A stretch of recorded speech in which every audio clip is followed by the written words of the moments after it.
We have been dealing with serious heat right now. That's why I'm out here way early in the morning. I mean, the temperatures have been in the mid 90s on up. And what could happen with your plants, your leaves could start to droop. If you have flowers on the watermelon plants, they could fall off. The small melons, they can stop growing.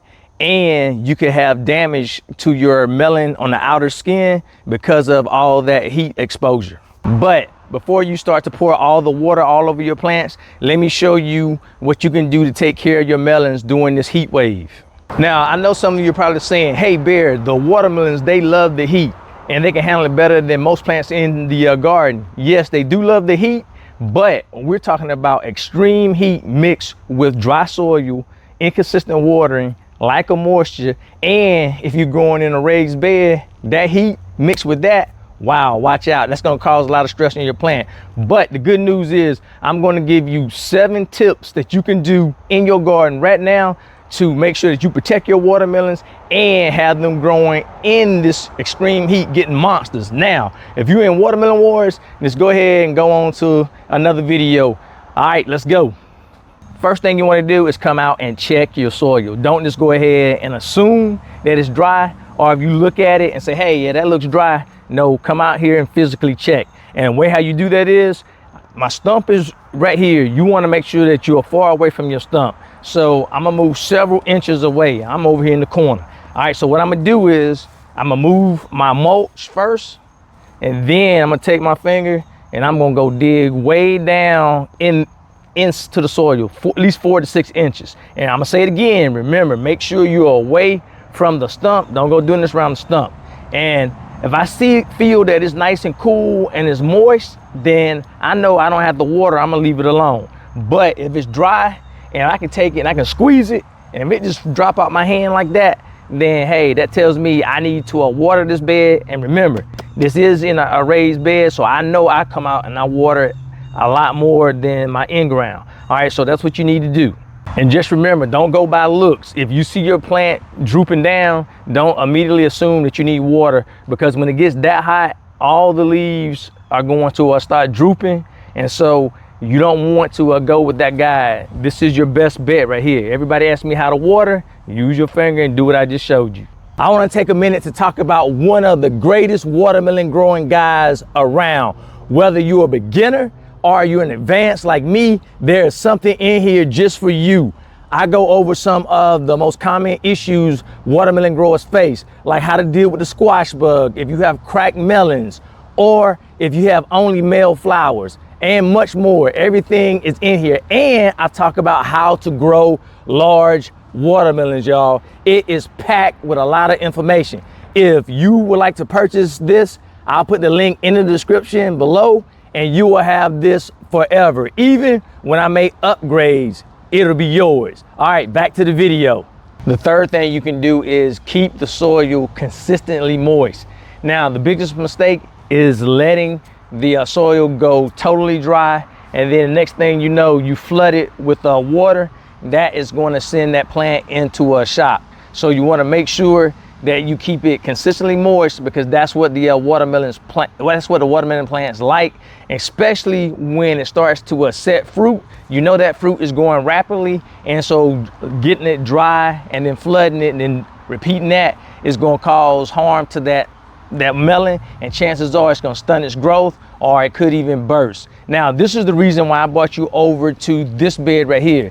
Now, I'm having the hardest time from getting this one consistently moist, and compared to the other watermelon plants, this one is starting to wilt. If you can see, all the leaves are starting to wilt away, and it's getting me nervous. And one reason I found out about keeping it consistently moist, one thing that this one has that the other one does not, I ran out of emitters, so I used a different emitter. I got one drip tape, so that is putting out different pressure. So I had to come out and water this one a lot more, or I need to go ahead and get some more of the same drip tape. So that's on me, but I know what the issue is. But it's still being dry a lot, so I gotta fix that before all my leaves look like this. Now, if it's hard for you to keep a good schedule of watering because you're so busy with work and everything you got going on, you may want to invest in a timer. I have the timers from RainPoint. They work great. They keep my plants looking good. Like I said, I got to fix this issue myself, but I'll put a link in the description if you are thinking about getting a timer, and that will help get you on a good watering schedule, and that is going to help your plant survive the high temperatures. The fourth thing you can do to help your watermelon plants during this heat wave is to add mulch. Now, I came back with this plant, I put even more mulch down, and chances are you want to put 2 to 3 inches of mulch in the raised bed, and that is going to help hold in the moisture, because it's protecting your soil. Now, you want to make sure when you put the mulch in, do not put it on top of the stump. I like to give like 2 to 3 inches around it to make sure that I'm not having it up close, because that could cause other problems that we don't want. So just make sure when you add your mulch, go 2 to 3 inches. And if you have wood chips, you can do wood chips. If you want to have the cut up leaves, that's what I do. I put cut up leaves. Now, if you don't have that, you can cut your grass and put the grass clippings around. But you want to make sure that we get that layer of soil covered, because if it's uncovered, then we already know that it's going to dry out a lot sooner. And that mulch is going to help. And when it breaks down, it's going to help feed your actual plant. So you're getting the best of both worlds, getting feeding as it breaks down, and it's helping retain moisture. You can't beat it. The fifth thing that you can do during this heat wave is to make sure that you have a good leaf canopy. All right, so we want to maintain the health of the leaves. So during the heat wave, do not prune good leaves like this. Leave them alone, because they are the solar panels to this actual plant. They get all the energy from the sun, and it helps feed this watermelon right here. All right, so the other thing with the leaf canopy, if it's nice and full, it can provide shade for the watermelons. But you see the top part of this melon is exposed. So during the heat wave that we're having, you want to make sure you keep an eye on the actual skin, the rind of the melon, because it can be susceptible to sunscald, and we don't want that. So one thing you can do if your watermelon patch is just suffering, you can add a shade cloth over your watermelon patch that's struggling the most, and this is going to stop the intensity of the sunlight beaming down on your watermelon plants. Now, we still need the sunlight on the watermelon plants, but during the heat wave, if it's causing trouble in your patch, then you can go to that. I used this post right here. I put up post last year, and I put my actual shade cloth out, and it helped a lot. So I will keep my eyes out if I need to. Now, if your watermelons are exposed like this and you're starting to see some issues, now no, I don't expect you to cover all your watermelons, but this is one of my competition melons. So I will come out and put something over it during the heat of the day, and then later I will remove it. But this one right here is about to get tinted up, because it looks like it is a contender. All right, so you can do that, and that will help your plants and your watermelons out. So just keep that in mind. The sixth thing that you can do is come out and check your watermelon flowers early in the morning. Now, if you're still having your plant produce female flowers, don't wait to midday or later, because they could close back up. They open normally in the morning time so that they can be pollinated, so you don't want to miss that short window.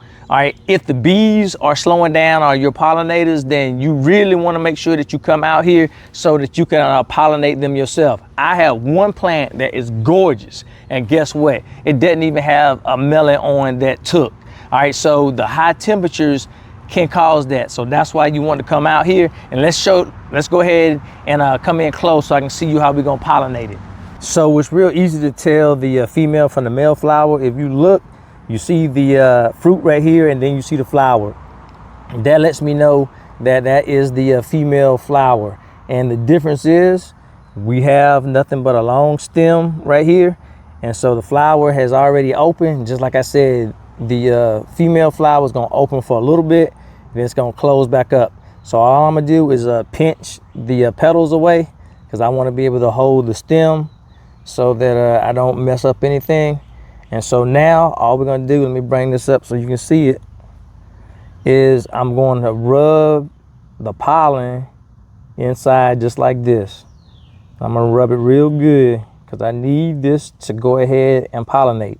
And so the heat can cause trouble with pollination, and then sometimes the bees are not as active, or your pollinators, but I see some bees because it's early this morning. We're expecting a storm, so I'm probably rubbing it too much, but I need this melon to take. And now I can't, if I had a rubber band, I would try to close it up so the pollinators don't mess it up, but I may come back out and put a little bit of tape over it, trying to cover it up. But I'm gonna leave it just like that, and I'll come back and see if I can do some covering with it so that the pollinators don't mess with the pollen that's already in here and take it off. The seventh thing you need to avoid is to make sure you don't over fertilize during this high heat wave, because even if your plant is dealing with wilt and it's dry, you need to fix the moisture issue first.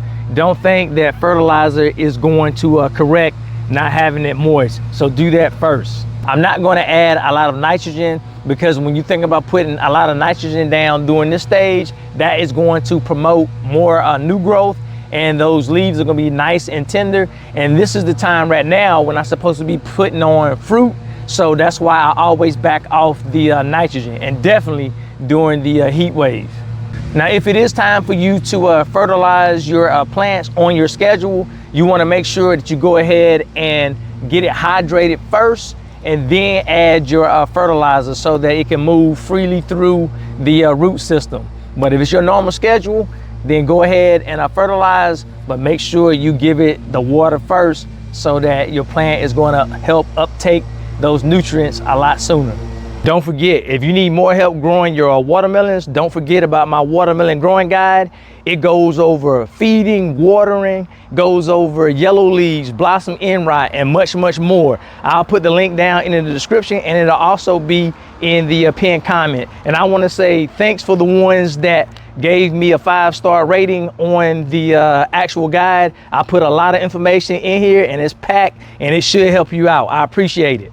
Let me know in the comments how hot it is in your area and how your plants are doing and what you're doing to help your plants out in these hot temperatures. And lastly, if there's anyone in the Watermelon Wars competition that is still watching, just know that the title stays in this backyard, and nobody, I mean nobody, is gonna stop me from being the back-to-back champion, the first back-to-back champion. Take that to the bank. All right, I'll see y'all in the next video right over here.